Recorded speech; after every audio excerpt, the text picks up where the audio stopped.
Segera saudara melalui sambungan daring kami mengkonfirmasi kepada Saat pandemi, pembelajaran jarak jauh atau daring.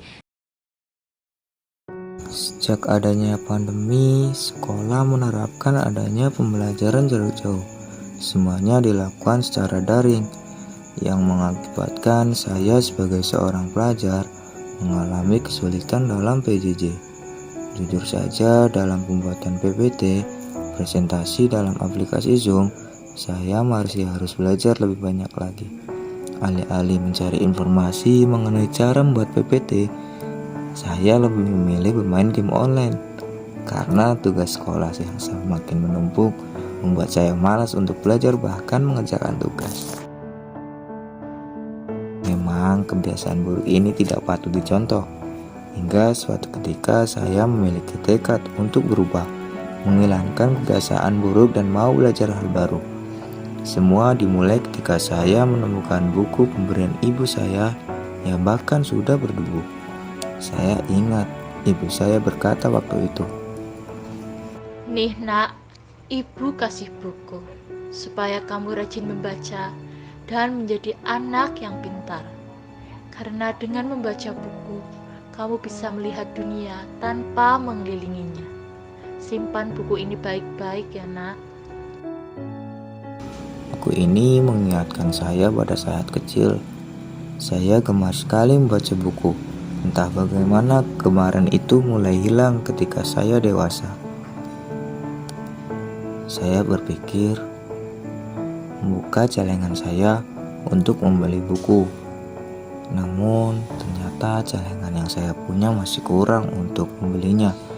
Akhirnya saya memutuskan untuk menjual barang kesayangan saya, yaitu helm yang saya beli dengan hasil tabungan 1 tahun lalu. Semua uangnya saya gunakan untuk membeli buku. Salah satu buku yang saya beli adalah Kamus Bahasa Inggris. Kemampuan bahasa Inggris saya lumayan bagus, jadi saya memutuskan untuk membuka bimbel bahasa Inggris. Pertama, saya mulai mengikuti webinar tentang bagaimana cara prestasi yang baik di aplikasi Zoom, dengan diikuti webinar lainnya dengan tema dan pembicaraan yang berbeda-beda pula. Sampai saya ketemu orang-orang hebat yang menjadi motivasi saya. Dia, Kak Maya, pembicara di webinar tentang cara public speaking yang baik. Kata Kak Maya, kita harus banyak mengetahui kosakata bahasa Indonesia. Maka itu ketika diharuskan untuk perbanyak membaca buku, entah itu fiksi maupun non-fiksi. Selama webinar berlangsung, saya juga sambil membaca buku-buku yang saya beli agar saya lebih paham apa yang dibicarakan oleh pembicara webinar.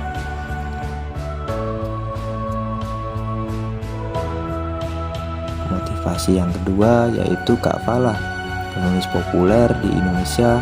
Saya belajar banyak dari dia tentang penerbitan buku.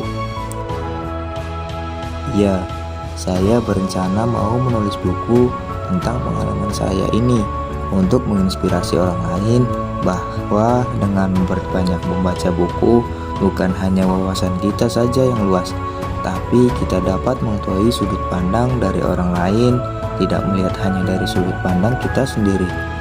Dengan memperbanyak literasi, kita dapat mengembangkan kemampuan berpikir kritis, mampu menelaah berita mana yang tidak benar dan benar. Pasalnya, literasi tak hanya soal buku saja, melainkan kita harus mampu berpikir kritis agar tidak mudah terpengaruh oleh orang lain jikalau pengaruh tersebut berpengaruh negatif terhadap diri kita dan orang lain.